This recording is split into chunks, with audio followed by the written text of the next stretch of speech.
This volume button's going to be the death of me. I push it every time I try to turn the camera and it turns the damn thing off. So I guess this is a 2-video piece now. Nonetheless, okay, so what we got going on here is you'll see there's a chain I've welded to the top here. I got this old chain from somewhere and I welded it to the top of the bucket. It runs it to the back. There's an X pattern in the back where it crosses over where they're supposed to be. Basically an X pattern in there. And then it's also welded to the front here in a couple forks.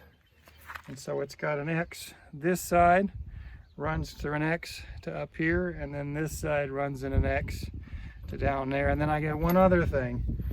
I ran a real small chain in the back to hold it so that it stays in there when the bucket's upside down, the thing's not hanging out.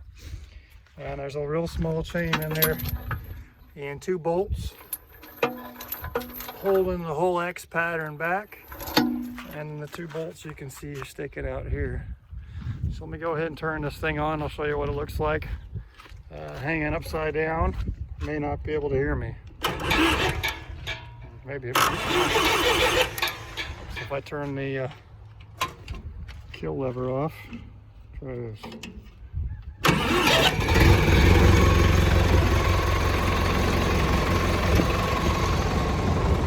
All right, so there's the bucket.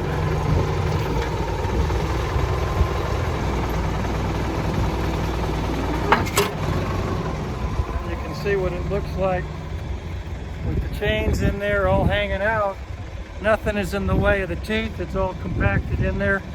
There was a section in there you might see where I had too much length, and so I just put an extra bolt in there to take the length out rather than re-welding. What I should do is re-weld it. But that's the basic gist of how to add a chain to allow your bucket to dump properly in clay soils and to not get packed full. I imagine this is a common problem for certain buckets that have maybe a more square, more sidewall, straight sidewall issue. Maybe the smaller buckets also. You might run a smaller chain on a smaller bucket, but this is what I've done on this 12-inch.